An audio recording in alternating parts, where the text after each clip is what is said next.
Hello everyone and welcome back to Days Out, and today I brought you to somewhere that was home to one of the earliest railways in the UK. Ladies and gentlemen, welcome to the Stephenson Steam Railway.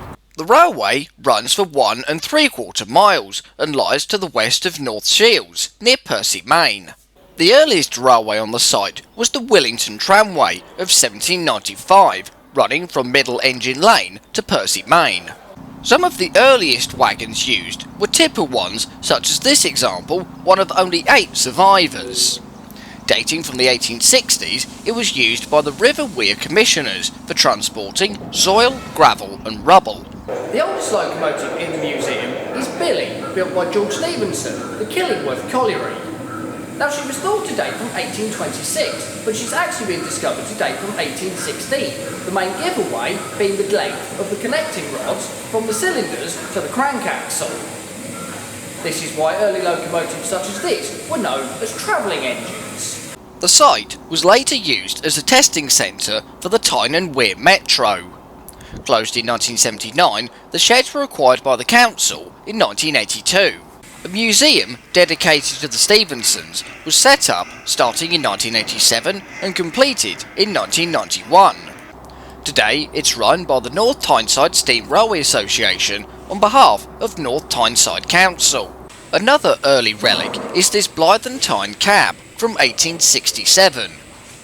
Fitted to long boiler number 8, she was later sold to the Seaham Harbour Company. Withdrawn in 1926, the cab was transferred to a northeastern locomotive which remained in service until 1955. Number 5 is known as an A-class, used by the Consett Iron Company between 1872 and 1941, with this example being built by Kitson in 1883. Now, she's known as a long boiler type, and the idea of a long boiler is to improve the efficiency of the locomotive without extending its length. Withdrawn in 1972, she first went to Beamish and then Loch Wearmouth, and first steamed in 1983. Number 1 was built by Robert Stephenson and Hawthorne in 1951 for Meadford Power Station. Withdrawn in 1972 and acquired by the East Lancs, she hauled their inaugural train in 1987 and was acquired by the museum in 1996. E4 was one of 9 locomotives supplied by Siemens to the Harton Coal Company, a unique company which used overhead wires with the power going to 4 35 kilovolt motors. After withdrawal in 1982, she was donated to the Tyne and Wear Museum. Situated on South Tyneside, the Harton system connected the collieries at Bolden, Harton, St Hilda and Westow via low stays on the River Tyne. The first colliery, St Hilda, was sunk in 1810, with the St Hilda Wagonway opening in 1822. Harton was sunk in 1841, followed by Bolden in 1869. The first locomotives appeared in 1879, but in 1908 the whole system was converted to electric traction. The first electrics came from Siemens, whilst the later batch came from AEG, both based in Germany. The last colliery to be sunk was Westow in 1909, which was subsequently modernised in 1957. However, before that, St Hilda closed in 1940. Harton survived until 1969, with Bolden going in 1982. The railway system closed in 1989, with Westow Colliery closing in 1993. But it wasn't just the Harton Coal Company that used electricity. The North Eastern Railway also developed their own electric system around Newcastle. Van number 3267 was outshot from York in 1904 for sundries traffic, mainly perishables and parcels. At the rear of the vehicle is a ventilated section for fish traffic, and this unit was withdrawn in 1937 when it was placed into departmental stock for de-icing duties. In 1904, the North Eastern completed its electrified urban system around Newcastle to rival tramways. De-electrified by BR, the Tyneside Passenger Transport Executive was later established in 1968. The first part of a new interurban scheme was from Newcastle to South Shields, acquired from BR in 1970. This included a new underground section in Newcastle and a branch to Bank Foot. The permanent way was made from cast concrete sections and flat bottom rail mounted on concrete sleepers. New structures included the Queen Elizabeth Bridge at Gateshead and the Ousburn Viaduct between Manners and Byker. The system was also the first to have disabled access as standard. Opened on the 11th of August 1980, a control centre at South Gosford is responsible for operations, security and announcements. The system was worked by 90 articulated units built to a German design by Metropolitan Camel. Running on 1500 kV DC, all the units were based at South Gosford. Today, the Tyne and Wear Metro has 60 stations on 48¼ miles of track, the latest section from Peelaw to South Hyleton via Sunderland opening in 2002. In 2020, a £103 million Metro Flow scheme was announced, which included new Class 555 units from Switzerland, introduced in 2024. At the back of the museum is the workshop, where inside are Lambton Van number 21 and Hunslet Austerity number 69. Built in 1953, she briefly worked on the Lambton system in 1964. Ashington No. 5 was outshopped by Peckett for Ashington Colliery in 1939. Withdrawn and sold to the North Norfolk in 1969, she came to the museum in 1991.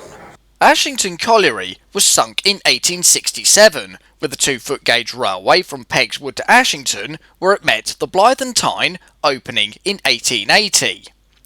This line was subsequently rebuilt to standard gauge in 1895. After this, a passenger service for the public was run by the Ashington Coal Company Limited, known as the Paddy.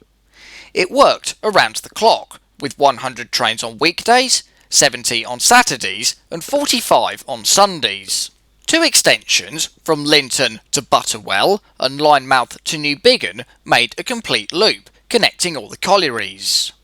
Meanwhile, the Paddy became a workers-only service after nationalisation by the NCB in 1947.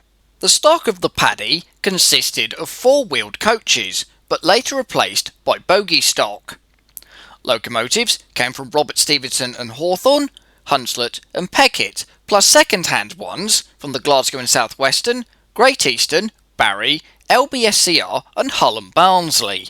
Eventually, the steam fleet was replaced by Class 14 diesels, and the last Paddy ran on the 16th of May 1966. The colliery closed in 1986. Number 10 was constructed in-house by Concept Steelworks in 1958. Based on a Hunslet design, only the engine and wheels were brand new. Taken over by British Steel Corporation, she was donated to the Tyne and Wear Museum in 1976. 03078 was outshot from Doncaster in 1959 and spent her whole life in the northeast as a pilot at Newcastle and taking coal to Dunstan Stays.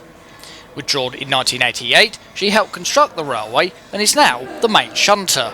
Outside was Pony, built by Hawthorne Leslie in 1912 for the Blythe Harbour Commission. Withdrawn in 1971 and sold to the Yorkshire Dales Railway, she came to the museum in 2025 via the North Norfolk, Chatham, County School and Tyseley. Class 08, number 08915, dates from 1962. Emerging from Horwich Works, she was allocated to Stockport and Longsight before being preserved in 2008.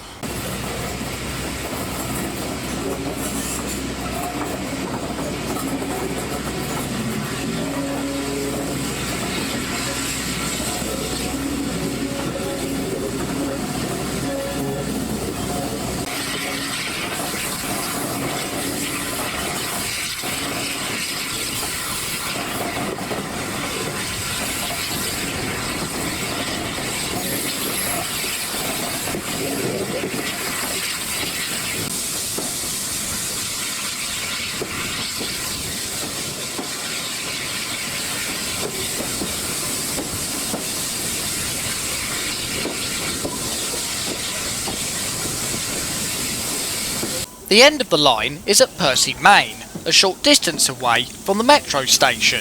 The train had been hauled by number 401, one of 3 designed by Bagnall for the Steel Company of Wales Limited at Margam.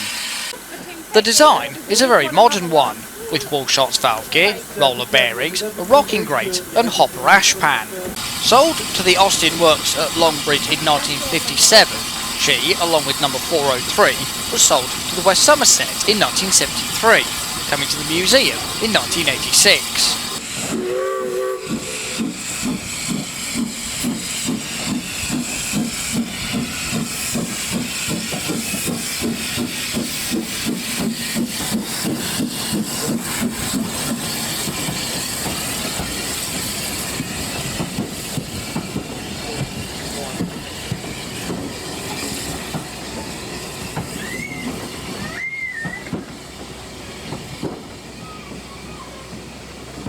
So that was our visit to the Stephenson Steam Railway. Hope you've all enjoyed the video, and don't forget to like, subscribe and leave a comment. I'd also like to at this point to extend my thanks to the volunteers for letting me to have a look around the workshop, and you can follow me on Instagram in the link down below in the description. And coming up next week, we're going to be going into the Dales at the Weardale Railway. So I hope you can join me for that one, and I'll see you all on the next day out. Bye for now.